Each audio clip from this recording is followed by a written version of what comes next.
Hola, mi nombre es Janet Anaí Gilbón Gravioto del Grupo 2006 y hoy les voy a hablar sobre temas de suma importancia que vimos en el eje 1 en la clase de manejo del dolor orofacial. Para poder entender mejor del tema, hablaremos sobre la definición de algunos conceptos. Algia es la presencia de dolor, es subjetiva, es una excitación o estimulación de las terminaciones nerviosas sensitivas. Alodinia es el dolor provocado por un estímulo que en condiciones normales no causa dolor. Analgesia es la ausencia del dolor ante estímulos dolorosos. Esto permite que los pacientes toleren procedimientos que se realizan en los consultorios. Anestesia es la ausencia de sensibilidad. Anestesia dolorosa se refiere al dolor espontáneo en la región anestesiada. Disestesia es la distorsión del sentido, especialmente la del tacto, y causa un estímulo desagradable o doloroso y anormal. Dolor funcional es la hipersensibilidad al dolor, resultado del procedimiento central de señales normales. Hiperalgesia es una reacción extrema y un aumento de sensibilidad al dolor. Esto se presenta cuando se dañan los nervios. Hiperestesia consiste en el aumento de la intensidad de las sensaciones. Hiperpatía es el síndrome doloroso por repetición del estímulo. Hipoalgesia es la disminución de la percepción del dolor. Parestesia es la sensación anormal, espontánea, que se manifiesta con sensaciones anormales sin estímulo previo, como el hormigueo. Esta sensación suele darse en los brazos, manos, dedos, piernas y pies. El umbral del dolor se define como el nivel en el que se reconoce el 50% de los estímulos, por lo que el umbral sería el nivel en el que la mitad de los estímulos se reconocerían como dolorosos. ¿Qué es el dolor? Bueno, el dolor viene del latín doloris dolori, que significa sufrir o ser golpeado, y debemos saber que la algología es la rama de la medicina que estudia el dolor. Bueno, sabiendo esto, el dolor es una señal del sistema nervioso que nos indica cuando algo no anda bien. Es una clase de mecanismo de defensa que nos ayuda como una alarma para cuidar nuestro organismo. Es una experiencia sensorial y emocional desagradable. La función del dolor es señalar que una zona del organismo está expuesta a una lesión. Y esto nos ayuda a detectar señales nocivas como son la presión, temperatura o los reflejos que nos ayudan con los mecanismos de protección como reacción.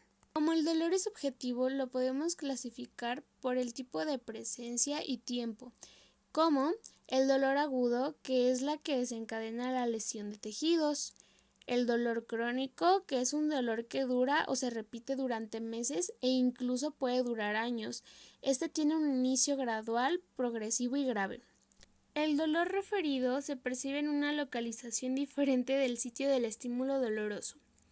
Dolor neuropático. Se produce por un funcionamiento anormal del sistema nervioso que interpreta los estímulos de forma errónea. El dolor psicógeno se utiliza para describir el dolor que se puede atribuir a los factores psicológicos. El dolor recurrente consiste en episodios de dolor intermitentes que son de poca duración. El dolor incidental se presenta en circunstancias específicas como una respuesta a un estímulo voluntario. Y ya por último, el dolor nociceptivo. Este es causado por la activación de los receptores en respuesta a un estímulo, ya sea por una lesión, una inflamación, infección o una enfermedad.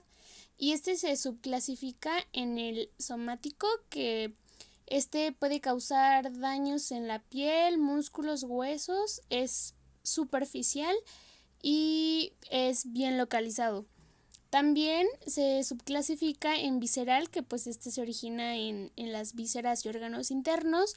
Este es más complicado de localizarlo y los síntomas que puede tener es sudoración, palidez, náuseas y hasta vómito. Actualmente el dolor se define como una experiencia desagradable, compleja y pues todo asociado a una lesión presente. En la antigüedad, el dolor se expresaba como una alteración de equilibrio de los diferentes humores, que los dividían en colérico, que era la bilis amarilla; sanguíneo, pues sangre; flemático, de flema; melancólico, de bilis negra y esto pues se creía que nos causaba las enfermedades. Al igual, en la Biblia hebrea lo relacionaban con el castigo y el pecado. Después, los egipcios decían que el dolor era por la entrada de los espíritus de la muerte y que estos se expulsaban por vómito, orina, estornudos y sudor. En China, en el año 2800 a.C., se creía que era por el desequilibrio entre las fuerzas del yin y el yang. Era una cuestión más energética. Los griegos decían que el cerebro era el centro de las emociones y de hecho ellos descubrieron los nervios sensitivos, motores y del dolor. Al igual, Leonardo da Vinci en el año 1452 relacionaba el dolor con la sensibilidad, con la transmisión por los nervios. Descartes, él hizo el primer planteamiento racional de dolor como un mecanismo de defensa, pues el concepto de dolor poco a poco iba evolucionando y era un poco más acertado. Y fue así como se fueron creando diferentes ideas del dolor. Por ejemplo, en el siglo XVII se creía que era un sexto sentido. Para el año de 1932 ya se relacionaba con un impulso nervioso como causa del dolor. Y en los años 1800, Bichat ya divide el sistema nervioso en procesos inconscientes y voluntarios. El dolor se compone de 3 dimensiones que son la sensorial discriminativo, que esta es la encargada de la transmisión de la estimulación hasta los centros nerviosos y esta es la responsable de la detección de las características ya sea temporales o espaciales como lo son la intensidad del dolor que siente la persona. También está el afectivo, que es la cualidad subjetiva de la experiencia que presenta el paciente, ya que en estos aspectos describe su sufrimiento, el desagrado y tiende a tener cambios emocionales y esto va más relacionado como con la ansiedad y la depresión. También está el cognitivo, que este hace referencia a las creencias, valores culturales, como la autoeficiencia y la percepción del control de las experiencias del dolor. Estos procedimientos son más característicos con la distracción, sugestión o reevaluación de las sensaciones. Con el paso del tiempo se fueron creando algunas teorías acerca del dolor. Una de ellas es la teoría de la compuerta. Esta afirma que los estímulos no dolorosos cierran las puertas al estímulo doloroso y esto hace que evita que viaje al sistema nervioso central, por lo que se dice que es capaz de evitar el dolor. Después está la teoría de la especificidad y esta nos habla de que el dolor es generado por los receptores que transportan al cerebro y pues supuestamente estas la transportan de forma de cuerdas que vibran al ser estimuladas. Ya por último está la teoría del patrón periférico. Esta nos dice que el dolor está provocado por excesos de estimulación periférica y esto produce un patrón de impulsos que se interpretan como dolor y estos pueden ser espaciales y temporales. Ahora, para poder comprender la intensidad del dolor de otra persona, existe algo llamado la escala visual análoga o mejor conocida como EVA. Esta consiste en una línea horizontal que va del 0 al 10, en donde el 10 es el peor dolor y pues 0 es la ausencia del dolor. Y se le pide al paciente que marque en la línea la intensidad de su dolor. Después, esta se mide con una regla y pues se refleja en centímetros. Otra clasificación para ser descrita con palabras puede ser leve, moderado o severo. Ahora, la desaferentación. Se trata de un proceso patológico que interrumpe los impulsos aferentes. Puede ser temporal mediante la anestesia o también puede ser permanente.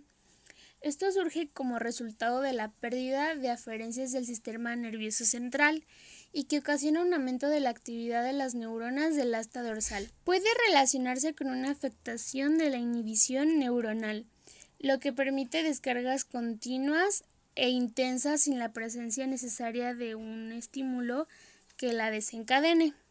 Ahora hablaré sobre la nocicepción. Este es el proceso fisiológico de activación de vías neurales por un estímulo que se lleva a cabo a través de terminaciones libres aferentes primarias, conocidas, como ya mencionamos, nociceptores. Esto a través de un estímulo térmico, puede ser mecánico y químico, que despolariza la membrana de los nociceptores y una vez activada es sometida a procesos de transducción, conducción, procesamiento y modulación. La transducción es la que se relaciona con el cambio de una energía a otra. Esto quiere decir que es una fuerza química, mecánica o térmica y ésta se convierte en un impulso eléctrico en los nervios. La conducción es el nervio que envía información hacia el sistema nervioso central y este se somete a procesos de selección, modulación y respuesta. El procesamiento, el cerebro procesa el mensaje con ayuda de memoria y del cerebelo. Por último, la modulación. El sistema nervioso central puede mandar mensajes al sistema periférico en la segunda o tercera neurona por modular el mensaje doloroso. Existen evaluaciones de dolor ya que es un proceso complejo y subjetivo, de forma que cada persona lo percibe de diferente manera y lamentablemente no se puede medir a ciencia cierta. Algunos métodos que nos ayudan a comprender el posible origen que tiene el paciente es con ayuda de la historia clínica, ya que se recopila información en general del paciente y de los antecedentes. En este se busca lo que ya había mencionado, el origen del dolor, la duración, intensidad, características como si es superficial, profundo.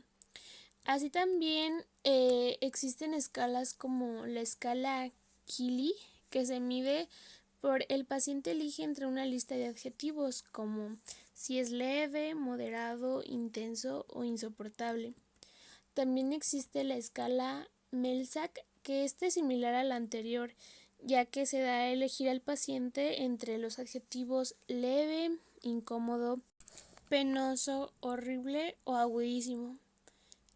Existe la escala numérica, que esta va del 0 al 100 o puede ser del 10 al 100, donde el número menor nos indica que hay ausencia de dolor y el número máximo es el dolor más horrible que se pueden imaginar. Después está la escala analógica o también conocida como EVA. Esta consiste en una línea de 10 centímetros, puede ser horizontal o vertical y en un extremo se sitúa pues la ausencia de dolor y del otro pues el máximo, donde 0 puede indicar ningún dolor como ya había mencionado, 3 leve, 5 moderado, 7 intenso, 10 insoportable. Escala de expresión facial. Esta va más enfocada a los niños y esta establece 5 o 6 iconos, los cuales representan caritas con diferentes expresiones que puede ir de felicidad, tristeza o hasta llanto. Escala Anderson. Esta es para pacientes que no se pueden comunicar y se valoran sus reacciones o movimientos ligeros. También podemos ayudarnos del cuestionario de dolor McGill. Este evalúa aspectos cuantitativos y cualitativos del dolor, como localización, cualidad, propiedades temporales e intensidad. En localización del dolor es la parte en la que el paciente señala la zona que siente molestia. Cualidad de dolor es el paciente da las características que definan su dolor. En intensidad, pues se hace una pregunta con 5 posibles categorías de respuesta. Para esto nos ayudan mucho las escalas. También tenemos el test Karnofsky, que valora la vida global del paciente. Se clasifica en 3 categorías. A. Paciente con actividades normales. B. Paciente con asistencia limitada. Y C. Paciente que no puede cuidar de sí mismo. También se puede evaluar los sistemas nerviosos autónomos. Estos son la frecuencia cardíaca, presión arterial, temperatura corporal o de la zona de dolor y conductancia de la piel. El círculo vicioso del dolor. Normalmente se inicia por un dolor muscular que es provocado por estrés físico, mental o por malas posturas. Ahí es cuando empiezan los primeros dolores y poco a poco se van intensificando. En el momento en el que el dolor se convierte en un problema crónico, puede llegar a afectar las capacidades del paciente y tener como consecuencia atrofia muscular, entre otras. Esto a su vez causa insomnio, lo que afecta aún más a la recuperación. Los pacientes que sufren de este tipo de dolor inician a tomar malas posturas que de cierta manera los alivia un poco. El problema aquí es que son posturas dañinas que sobrecargan articulaciones y músculos, y esto hace que empeore el problema inicial. Y de esta forma es como, en vez de desaparecer el dolor inicial, este se va extendiendo a diferentes zonas del cuerpo y vuelve a comenzar el círculo vicioso del dolor. La semiología del dolor nos ayuda a la observación y preguntas abiertas para evaluar el dolor con ayuda de la mnemotecnia llamada Alicia. A. Antigüedad. ¿Cuándo inició? L. Localización. ¿En qué lugar o dónde? Y. Irradiación o extensión. ¿Se propaga a otro lugar? C. Carácter. ¿Cómo se siente? Y. Intensidad, que puede ser del 1 al 10 o sin dolor. A. Atenuantes o agravantes, con que aumenta o disminuye. Despolarización. Esta es la disminución del valor del potencial de membrana en una célula. Este potencial negativo se genera por la bomba sodio-potasio, que extrae en forma activa 3 iones de sodio del interior hacia el exterior e induce 2 iones de potasio consumiendo un ATP. También intervienen canales potasio que abren en la fase 2 de repolarización. El resultado es que el exterior celular es más rico en sodio y cloro y hay más potasio en el interior. El potencial viaja en la membrana celular. El canal anterior que estaba abierto entra en estado refractorio donde aún con el estímulo de su propia despolarización no puede abrirse. Esto permite que la señal solo viaje en una dirección. También existe la conducción saltatoria. Es el proceso por el que los potenciales de acción parecen saltar a lo largo del axón, de una zona no aislada a otra. Este sistema incrementa la velocidad de conducción sin tener que aumentar el diámetro del axón. Fibras nociceptivas A delta. Estas codifican el primer dolor, identifican la localización de duración, intensidad del estímulo. Estas son pequeñas de diámetro y muy rápidas en velocidad. Transmiten información nociceptiva tipo mecánica y térmica.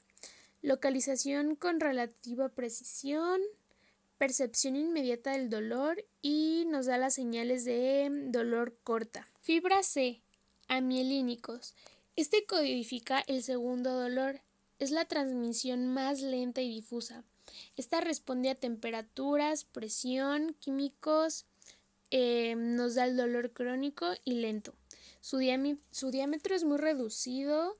Él nos da la sensación del dolor mal localizado y ocurre después del dolor agudo. La sustancia P actúa como un neurotransmisor. Este se encuentra en el sistema nervioso central y es abundante en las neuronas aferentes sensitivas primarias no mineralizadas. Estas son asociadas a la transmisión de dolor.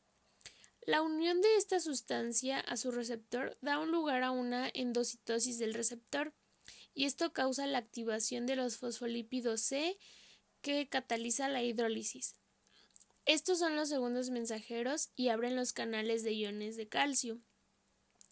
Las fibras A, delta y C liberan sustancia P en la médula espinal.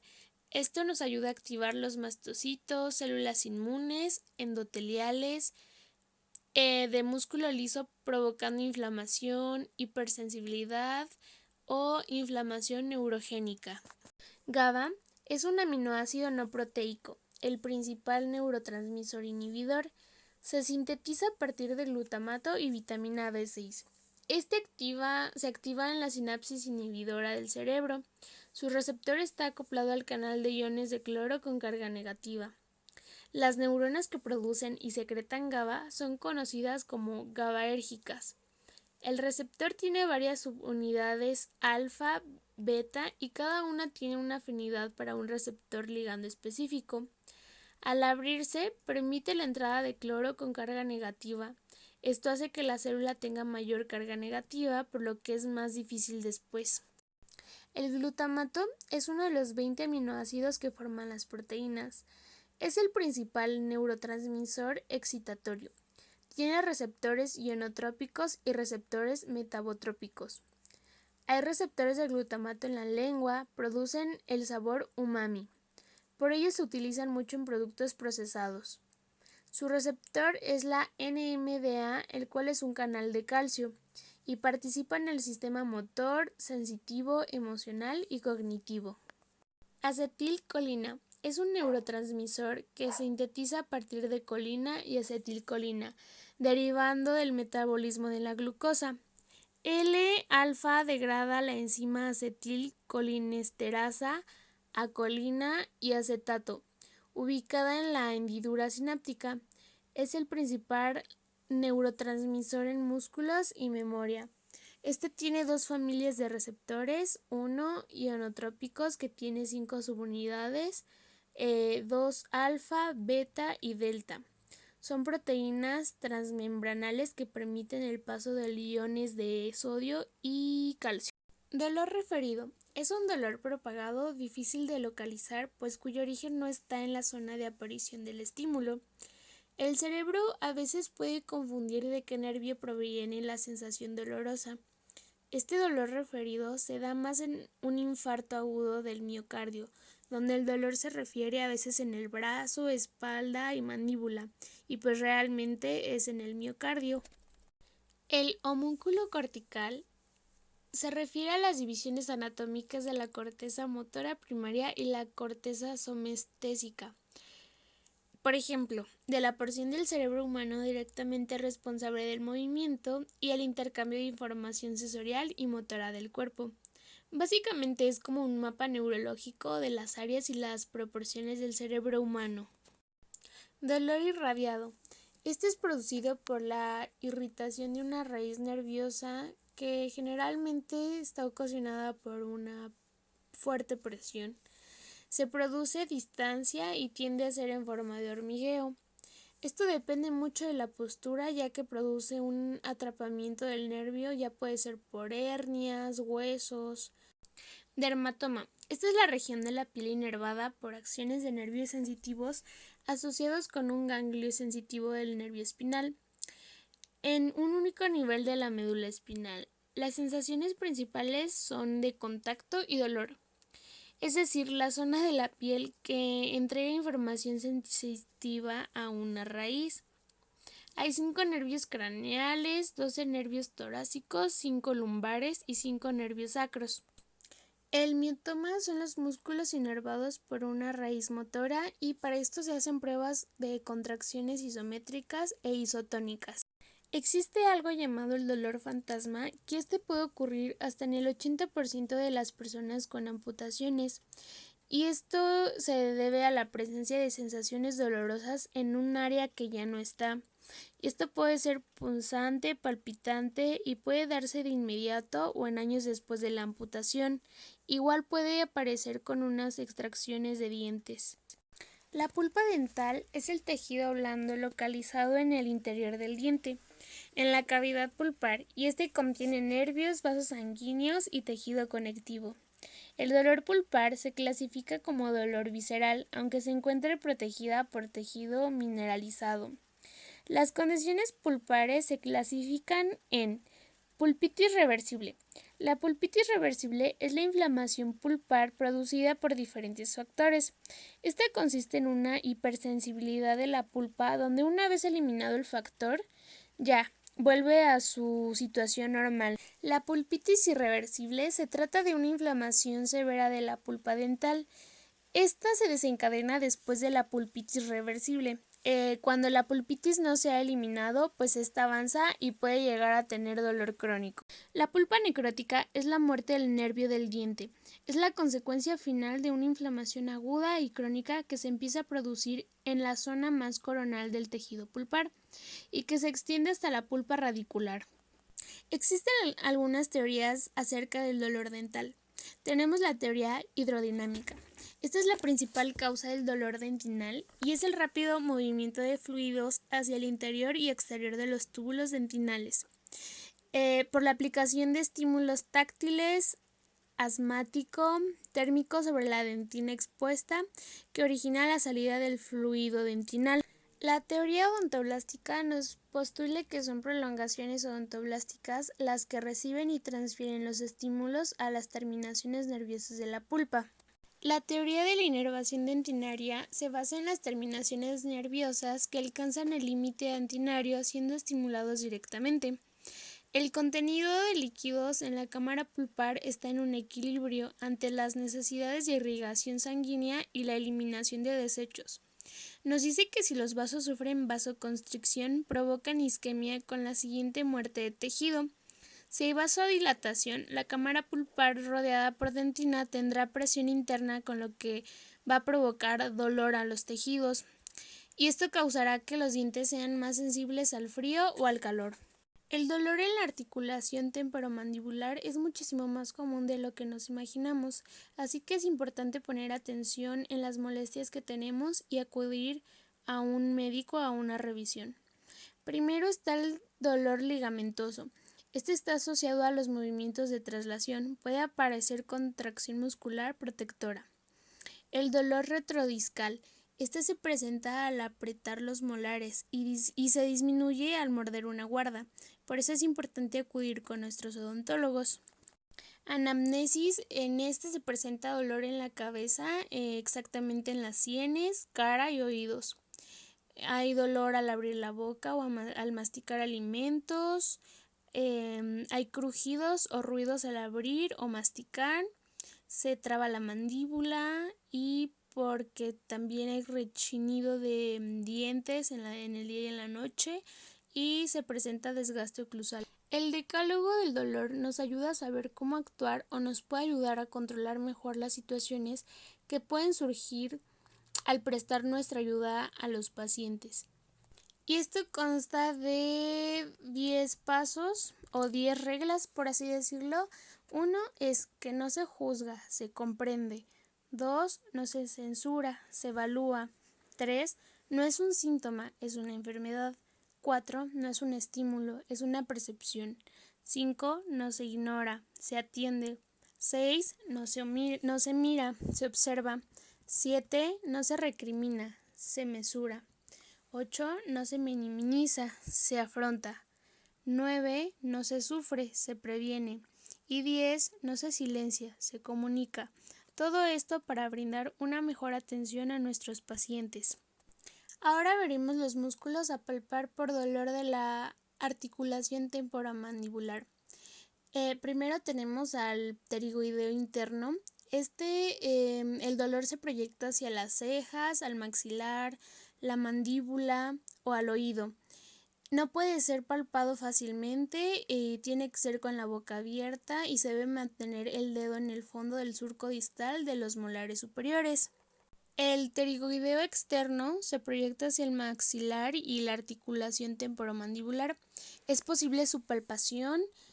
Y después tenemos el digástrico. Este nos causa dolor en el cuello y en el esternocleidomastoideo. También tenemos el macetero, que refiere dolor hacia las cejas, maxilar, superior e inferior, y este es causado por apretar los dientes. Para finalizar, me gustaría hablar sobre el artículo que leí. Y bueno, el artículo nos habla del bajo nivel de hielo que hay en los polos a causa del cambio climático. Se reportó que en el año 2021 se presentó el nivel más bajo desde toda la historia y que es demasiado preocupante, pues en lugares que casi no entraban los rayos del sol ahora es más caluroso de lo habitual. También habla que hubo una temporada en la que el hielo aumentó, ya que las temperaturas bajaron 2 o 3 grados de lo normal, y esto por el acúmulo de las nubes. En parte favoreció porque retardó un poco el deshielo. Sin embargo, los investigadores dicen que este cambio constante de temperaturas es a causa del cambio climático y no es nada normal y tampoco está bien. El artículo me gustó mucho, pero también me hizo reflexionar, pues todos nos preocupamos por las nuevas enfermedades, como ahora el virus de COVID, que se presentan poco a poco. Y con justa razón, pues se tiene que investigar la cura de la enfermedad y lo grave que puede llegar a ser. Sin embargo, creo que se nos ha olvidado una de las cosas más importantes, que es la de cuidar el planeta en el que vivimos, así como la conservación de las especies y la fauna que existe. Lo más triste que menciona el artículo es la extinción de los osos polares y de las especies marinas que habitan ahí. Con el paso del tiempo acabaremos con toda la fauna y perderemos el equilibrio de la cadena alimenticia. La verdad es que me encantaría que más personas pudieran leer el artículo e informarse acerca del cambio climático y de esa forma poder cambiar nuestros hábitos poco a poco y poder disminuir el calentamiento global. Yo sé que parece una idea bastante compleja, pero yo creo que si todos ponemos nuestro granito de arena, igual y podemos lograrlo.